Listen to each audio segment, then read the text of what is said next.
أعوذ بالله السميع العليم من الشيطان الرجيم بسم الله الرحمن الرحيم الحمد لله رب العالمين والصلاة والسلام على رسوله الكريم وعلى آله وصحبه أجمعين. We've been talking about means by which our du'as are accepted, and as some of the narrations say, that the du'a of a person is suspended between the heavens and the earth until a person sends salawat on the Prophet sallallahu alaihi wasallam. Allahumma salli wa sallam wa barak ala abdika wa rasulika Muhammadin sallallahu alaihi wasallam wa ala alihi wa sahbihi wa sallam tasliman kathira. When you send your peace and blessings upon him sallallahu alaihi wasallam, the du'a travels to the heavens, and he is the one who Allah subhanahu wa ta'ala sent to be amongst us on this earth with guidance from the heavens, and was a mercy to all in the heavens and on earth. And subhanAllah, as we do our prayers, we begin our prayer with Alhamdulillahi Rabbil Alameen, and we end it with Allahumma salli ala Muhammadin wa ala ali Muhammad kama sallaita ala Ibrahim wa ala ali Ibrahim innaka Hamidun Majid. You begin your prayer with hamd, with praise. You end it with salawat. It is one of the most noble ways to invoke your Lord. It brings you close to Allah subhanahu wa ta'ala in ways that no other dhikr can, because Allah loves His Messenger sallallahu alaihi wasallam. And when you invoke Allah with His beloved one, then you automatically close the gap, the distance of your dua.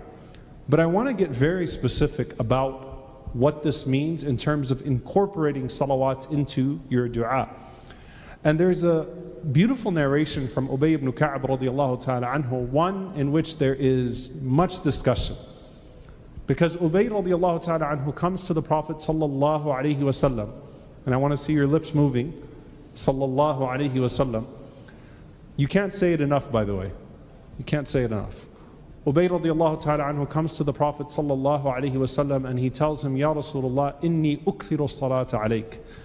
I tend to make plenty of prayers upon you.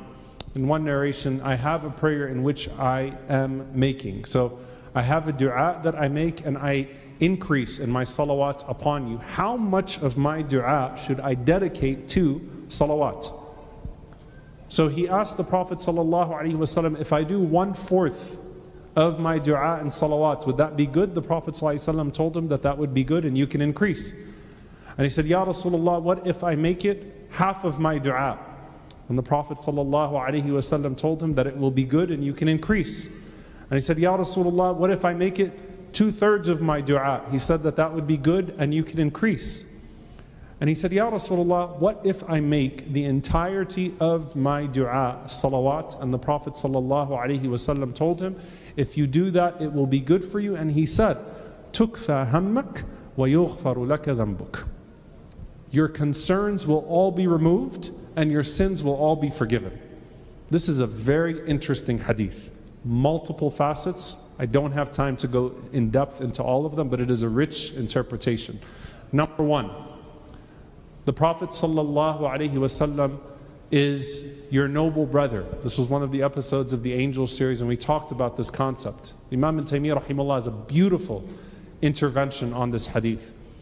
This is referring to not the thana portion of your dua, not the praise portion of your dua. Remember, your supplication is made up of thana and talab, praise and ask, praise and request. So the thana of Allah Azza wa Jal has to stay. The hamd of Allah has to stay. The praise of Allah has to stay. This is referring to the talab portion, the request portion of your dua. And we are taught as believers not just to make dua for ourselves, but to make dua for each other, for our brothers and sisters. And when you make dua for your brother or sister, an angel says, Ameen, walaka bimithlihi. Ameen, and for you as well. So Imam Ibn Taymiyyah rahimahullah said, so what then when you make dua for the Prophet sallallahu alaihi wasallam, the most noble brother that you have ever had? Not only is it the angel that says, وَلَكَ بِمِثْلِهِ, Jibreel alayhi salam sends salawat upon you 10 times. Allah Himself, who is greater than Jibreel alayhi salam, sends salawat upon you 10 times. Allah allows the Messenger sallallahu alaihi wasallam to respond to your salam. So Allah, Jibreel, Rasulullah sallallahu alaihi wasallam. On top of that, Allah writes down 10 hasanat for you. Allah removes 10 sayyat from you. And Allah raises you by 10 degrees, 10 darajat. This is the virtue of one salah on Rasulullah sallallahu alaihi wasallam. That's just one. So what if you do that 100 times? What if you do that 50 times? What if your heart is present? What if you feel a deep emotional attachment when you're doing it? So this is the first element of this, that from the talab perspective, from the request perspective, what ask are you going to make of Allah that's going to give you those rewards? What ask are you going to make of Allah that's going to give you those rewards? Another element of this, the ulama say, it may be that Rasulullah sallallahu alaihi wasallam was speaking to the case of Ubay ibn Ka'ab radiallahu anhu specifically because he knew he had a particular prayer that he was trying to make. All right, he knew he had a particular dua he wanted to make, and Rasulullah sallallahu alaihi wasallam was telling him that this will achieve what you are asking. Another saying in regards to this hadith that some of the ulama mentioned is they said al-kull, all of it in the Arabic language means al-akthar, most of it. Just like when Aisha radiallahu ta'ala anha says that Rasulullah sallallahu alaihi wasallam used to fast all of Sha'ban, kullahu, she meant aktharahu, the majority of it. So in the Arabic language, when you say all of it, it could mean that you mean the majority of it. So the Prophet ﷺ was just encouraging Ubay radiallahu ta'ala anhu to increase the portion, that you're never going to max out. You're never going to max out on salawat in your dua. Okay? And just like with hamd, just like there's value in simply praising and thanking Allah subhanahu wa ta'ala, saying alhamdulillah, there is value in simply saying salawat. And simply reading a book of seerah, reading sama'il, watching something that brings you closer to the Prophet sallallahu alaihi wasallam. You know, I never enjoyed recording anything like I did meeting Muhammad sallallahu alaihi wasallam. Your heart feels light. You talk about him, your heart feels light. You hear about him, your heart feels light. There is a science to that that is divine. Tukfa hammak. Your concern is gone when you talk about him sallallahu alaihi wasallam, when you send prayers upon him. What do the scholars mention here, by the way, which is so profound? What are you going to ask Allah subhanahu wa ta'ala for of this dunya, except that you are seeking raf'u ham, for Allah to remove some stress from you. Everything you're asking Allah for in the category of worldly need is in some way, shape or form the removal of a burden, right? Whether you're asking Allah to protect you from harm, or you're asking Allah to give you something of this world, or you're asking Allah to bless something of you of this world, what are you asking Allah for except that you're really seeking the removal of ham, of burden, so that you could have contentment in this life? And what are you seeking from Allah of the hereafter, except that sins are a barrier to what you are asking for, and if those sins are removed, then you will achieve everything that you could be asking Him for. يُغْفَرُ لَكَ ذَنْبُكَ. Your sins will all be forgiven. So if the sins are forgiven, then where do you go? Jannah. The sins are the barrier between you and goodness in the hereafter, just as stress is the barrier between you and goodness in this life.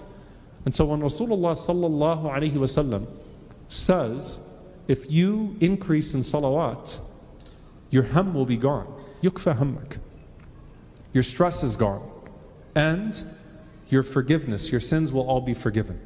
A lesson for this, from this, for us, is to increase as much as we can, to make it part of your wird, to make it part of your daily remembrance of Allah subhanahu wa ta'ala, your daily supplication.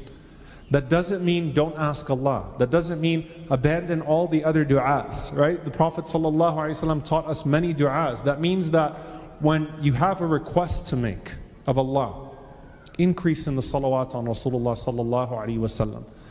And I want you to think back. When does your heart feel lighter? When do you feel closer to your Lord than when you are in proximity to the mention of the Prophet sallallahu alaihi wasallam?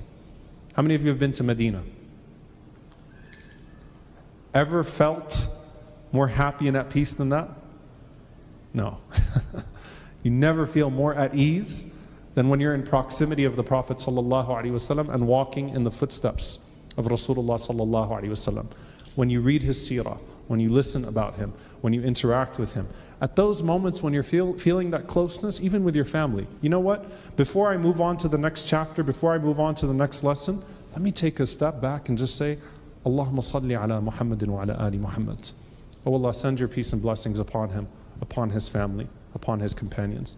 May Allah subhanahu wa ta'ala send his peace and blessings upon him, and may Allah subhanahu wa ta'ala allow us to be plentiful in our salawat upon him, and may Allah subhanahu wa ta'ala allow us to embody the traits of him that make us love him, and may Allah subhanahu wa ta'ala join us with our beloved sallallahu alayhi wa sallam in al-firdaus al-a'la. Allahumma ameen wa sallallahu wa sallam wa barak ala nabiyyina Muhammad wa ala alihi wa sahbihi ajma'in. Assalamu alaikum wa rahmatullahi wa barakatuh.